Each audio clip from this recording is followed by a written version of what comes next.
Le tourisme va-t-il être radicalement transformé par le changement climatique? Et avec vous, Franck Gervais, bonjour. Bonjour. Merci d'être avec nous. Vous êtes le directeur général du groupe Pierre et Vacances. Chez vous, Franck Gervais, idem. Alors là, vous, c'est pas juste 5 bateaux, c'est un groupe avec une échelle Mmh. gigantesque. Vous savez, j'ai noté voilà, 46 000 logements, 8 millions de clients, 300 sites touristiques en Europe.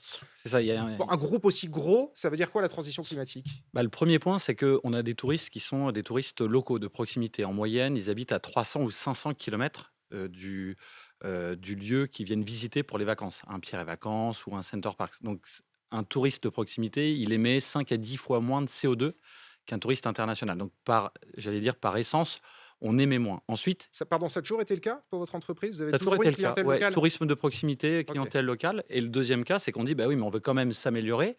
On a baissé de 20 nos émissions entre 2019 et 2023. Hmm. Comment? Par de la sobriété énergétique. Et puis, il nous en reste 30 à faire, comme Marie, pour atteindre le moins 50.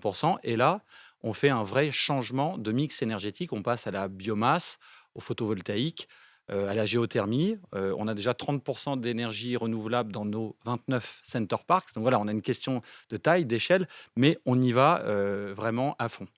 Et pour tout le reste, pour l'alimentation de vos clients, pour, les transports pour venir chez vous, enfin un Center Park, c'est une mini-ville quoi, c'est un mini-monde, donc il faut penser à absolument tous les paramètres. Oui, et vous avez raison, parce Est-ce que que vous pensez comme ça? on pense comme ça. Quand on regarde toutes nos émissions, 10 des émissions sont nos émissions directes, 90 sont ce qu'on appelle les émissions indirectes, Oui, le scope 3. transport, scope 3, transport et alimentation. Donc là aussi, on agit en disant à nos clients: quand vous venez chez nous dans un Center Parcs, vous n'avez plus besoin de votre voiture sur place.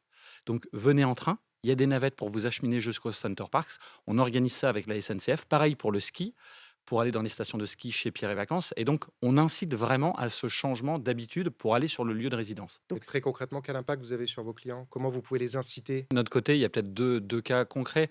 Je crois que le client, en fait, il est beaucoup plus éveillé et conscient qu'on ne pense à Mmh. ce sujet-là. Et donc, il attend, mais aussi que nous, on mène des actions. Donc, quand on lui dit qu'on a économisé 20 d'émissions d'énergie ou de carbone et que lui aussi peut jouer un rôle là-dedans, il va le faire. Je vous donne deux exemples.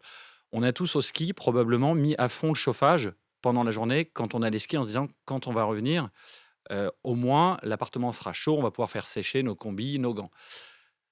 On ne fait plus ça, c'est-à-dire qu'on demande à nos clients de plus le faire, et nous-mêmes centralement, on commande l'arrêt du chauffage et on le remet 1 heure avant que nos clients ne reviennent dans OK. l'appartement. Pour eux, le confort est le même. Ouais, bien sûr. Par contre, l'empreinte en termes de consommation, c'est pas du tout la même. Autre exemple, consommation d'eau. Les douches, statistiquement, quand vous êtes dans un hôtel, une résidence de tourisme, vous avez le temps, vous êtes bien, donc vous prenez des douches plus longues que chez vous.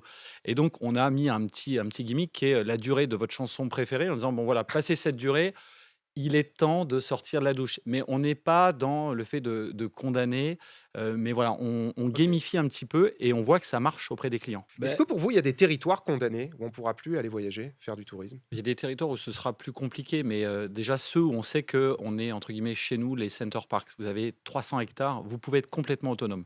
Village nature près de Disney, géothermie à 1 kilomètre. On vient puiser notre énergie à 1 kilomètre. On alimente tout le parc et une partie de Disney. Donc c'est ça l'avenir, c'est que nos 30 parcs basculent dans ce mode-là. Et puis après, pour nos résidences Pierre et Vacances à la montagne, bah, avec une neige qui va se faire dans 10, 20, 30 ans plus rare, forcément, il va falloir privilégier les stations de plus haute altitude. Il va falloir réhabiliter les bâtiments existants plutôt que d'aller faire des constructions neuves. Et ça, c'est beaucoup plus respectueux Mmh. de l'environnement. Et puis, il va falloir continuer à inciter nos clients. Maeva, notre plateforme de distribution, le fait. Quand vous êtes client, que vous recherchez une destination, on vous montre aussi toutes les destinations qui sont à moins de 150 kilomètres de chez vous, auxquelles OK. vous n'aviez pas forcément pensé. Et on voit des clients plus heureux en disant: tiens, je ne savais pas qu'il y avait tout ça près de chez moi. Et en fait, je suis satisfait d'être client, citoyen, respectueux de l'environnement. Les clients, les touristes, ils sont OK maintenant pour se dire, le tourisme, c'est du tourisme de proximité. Parce que ça a un côté un petit peu déprimant, je sais pas si c'est le mot, mais de se dire: «Il faut plus partir loin, il faut plus découvrir, il faut plus se dépayser». Alors, si je puis me permettre, ça a pu être déprimant il y a quelques années, c'est plus du tout le cas. Le Covid est passé par là en disant: «Mais en fait, il y avait des gisements entiers, Mmh. de patrimoine, de culturel qu'on ne connaissait pas, donc on va les découvrir». L'enjeu pour nous, c'est de révéler, de dévoiler, de montrer des vraies expériences en famille, positives, avec du plaisir et de la beauté. Donc ça, c'est très important.